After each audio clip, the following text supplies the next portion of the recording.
Good, everybody. We have a problem here with an interesting initial condition where we could solve. It's just a quadratic, so you could get C is equal to question mark, and it turns out this is quadratic form. You would get irrational solutions, and there'd be two of them, and you'd have to substitute both of those into C for C right here. Now, the arithmetic is it's not easy, but it's not particularly hard. So that you could do the direct approach by just solving this quadratic expression when you multiply it all out by C. But again, it has irrational solutions. You substitute that value in here, and that would be a way to do it, but it would be kind of computationally onerous. I used a way that depends more on just an algebraic identity here. Notice that when you expand out C plus 3C quantity squared, you get two of the terms that we're looking for, right? Or as we are trying to calculate C squared plus 9 over C squared. Okay, so we're kind of close, but we have this extra term here. Notice you get 6 because the C's do cancel right here, and C can't be equal to 0, so that's legitimate, right? So we get to this stage where the object we're trying to evaluate or calculate is equal to this expression, okay? Now notice right here the 3 over C, there's a very convenient circumstance right here. From our initial condition, we can divide the initial condition by C, and we get C minus 11 equals to 3 over C.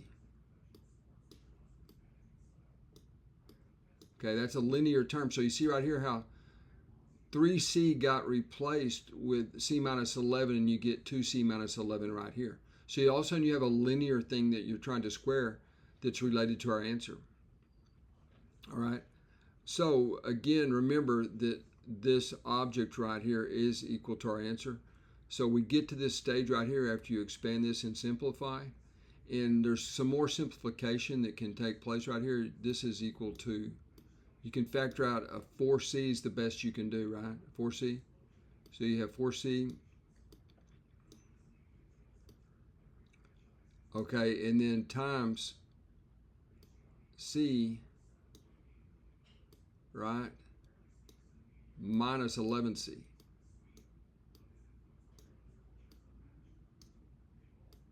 Now this is kind of a tough part of the problem in my opinion to even know to try to factor. Usually factoring can't hurt anything. It can lend some insight right here. But so what? What good does this do? Well, notice though, if you'll notice we have C right here, not 3 over C. But you see, if you take a look, let me see if I can keep this on the screen. C is also equal to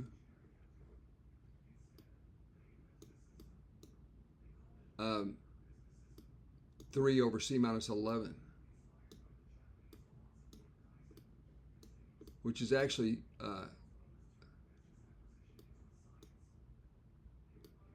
see how handy that is? So right down here, you see we know that C is equal to that. Oh, y'all, let me get this fixed right here. This is that's just 11 right there, right? I made a mistake there when I factored the 4C out. There's just, all that's left is 11 right here. But notice right here that we know that C minus 11 is 3 over C, all right? And so what we can do right here is rewrite this. You can see right here, C minus 11 is equal to, C is equal to 3 over C minus 11. So you can see what happens right here. You would end up with, let's just write it out, equals to 4, okay, times 3 over C minus 11. But you can see right now, good news with some cancellation inside here. Okay, times C minus 11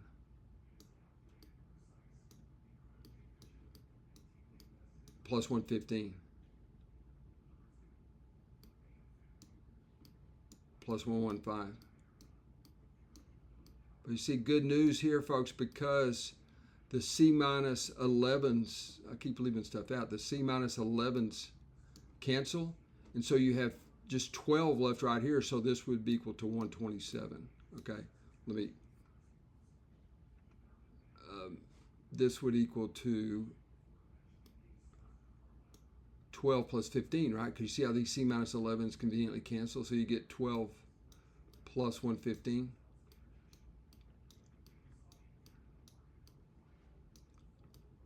Which is equal to 127. So the answer I got, folks. So it's kind of amazing how these problems work out, because again, this is the correct answer. 127 is equal to, if you look at the chain of equalities here, 127 is equal to this blue object right here. I just didn't write it down to avoid the clutter. But this part right here is equal to the object we're looking for, right? So 127 definitely equals to the this blue object, c squared plus 9 over c squared. Okay, so that's the answer.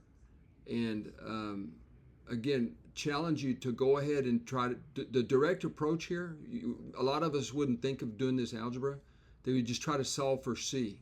Okay, but you get something with the square root of 133 in it. It's a conjugate surd. There's 2 of them, and they both will actually evaluate if you want to do the arithmetic. It's a nice exercise in conjugate surd arithmetic, but this way avoids anything that's messy, but it's also a little obscure to know to try this identity also. So the direct approach would be the most natural approach, but practiced Olympiad competitors would understand that this identity makes the calculations actually easier. Okay? All right.